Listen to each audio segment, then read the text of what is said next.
UK ആസ്ഥാനമായുള്ള ഒരു non profit സ്ഥാപനത്തിലാണ് ഞാൻ ജോലി ചെയ്യുന്നത്. എന്റെ ജോലി പ്രൊഡക്റ്റ് ലീഡും ഫുൾ സ്റ്റാക്ക് ഡെവലപ്പറുമാണ്. അതുകൊണ്ട് ടി സപ്പോർട്ടുമായി ബന്ധപ്പെട്ട പല സഹായങ്ങൾക്കും ആളുകൾ എന്നെയാണ് വിളിക്കാറ്. ഒരു ഉച്ചയ്ക്ക് ഉച്ചഭക്ഷണ സമയത്താണ് സംഭവം. ഫ്രാൻസിൽ നിന്ന് യാത്ര കഴിഞ്ഞുവന്ന ഒരു സഹപ്രവർത്തക എന്നെ സമീപിച്ചു. നമുക്കവരെ ജെയിൻ എന്ന് വിളിക്കാം. ജെയിൻ, ഹായ് ആണോ? നിന്റെ കയ്യിൽ എന്റെ ലാപ്ടോപ്പിന്റെ പവർ കേബിൾ സ്പെയർ ഉണ്ടോ? എനിക്ക് അത് ഇപ്പോൾ അത്യാവശ്യമായി വേണം. ഞാൻ പവർ കേബിളിന് നീ ഒരു ടിക്കറ്റ് ഇട്. ആരെങ്കിലും സഹായിക്കും. നിന്റെ കേബിൾ കളഞ്ഞുപോയോ? ജെയിൻ, അല്ല, അങ്ങനെയല്ല, ഞാൻ ഫ്രാൻസിലെ അച്ഛന്റെ വീട്ടിൽ പോയിരുന്നു. അപ്പോൾ അവിടെയുള്ള യൂറോപ്യൻ പ്ലഗുകൾ യുകെ കേബിളുമായി ചേരുന്നില്ല എന്ന് മനസ്സിലായി. അതുകൊണ്ട് ഞാൻ അച്ഛനോട് സഹായം ചോദിച്ചു. ഞാൻ ഓക്കെ. എന്നിട്ട് തിരിച്ചു വരുമ്പോൾ കൊണ്ടുവരാൻ മറന്നോ? ജെയിൻ, അതുമല്ല, എന്റെ അച്ഛന് ഈ ഇലക്ട്രിക് കാര്യങ്ങളിലൊക്കെ ഭയങ്കര കൈപുണ്യമാണ്.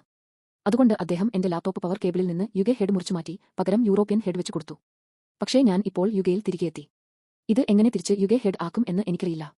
ഞാൻ ഒരു നിമിഷം നിൽക്കണേ എന്ന് പറഞ്ഞുകൊണ്ട് ഞാൻ എന്റെ സപ്പോർട്ട് ടീമിലെ ഒരു സഹപ്രവർത്തകനെ ഓടിപ്പോയി വിളിച്ചുകൊണ്ടുവന്നു. ഈ അദ്ഭുത കഥ അയാളും കേൾക്കട്ടെ എന്ന് കരുതി. സഹപ്രവർത്തകൻ, ശരി. പുതിയ കേബിളിന് നിങ്ങൾ ഒരു സപ്പോർട്ട് ടിക്കറ്റ് ഫയൽ ചെയ്യേണ്ടിവരും. കാരണം നിലവിലെ ഹാർഡ്വെയർ കേടുവന്നതായും ഉപയോഗശൂന്യമാക്കിയതായും കണക്കാക്കും. ഞങ്ങൾക്ക് സപ്ലയറെ ബന്ധപ്പെടേണ്ടിവരും. പിന്നെ ഇതൊരു കമ്പനി സ്വത്ത് നശിപ്പിച്ചതിന് തുല്യമാണ് എന്ന് നിങ്ങൾക്കറിയാമല്ലോ.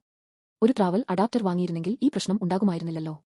ജെയിൻ, ഇതിലെന്താണ് ഇത്ര വലിയ കാര്യം എന്ന് എനിക്ക് മനസ്സിലാകുന്നില്ല. എന്റെ അച്ഛൻ ഇലക്ട്രിക്കൽ കാര്യങ്ങളിലൊക്കെ നല്ല കഴിവുള്ള ആളാണ്.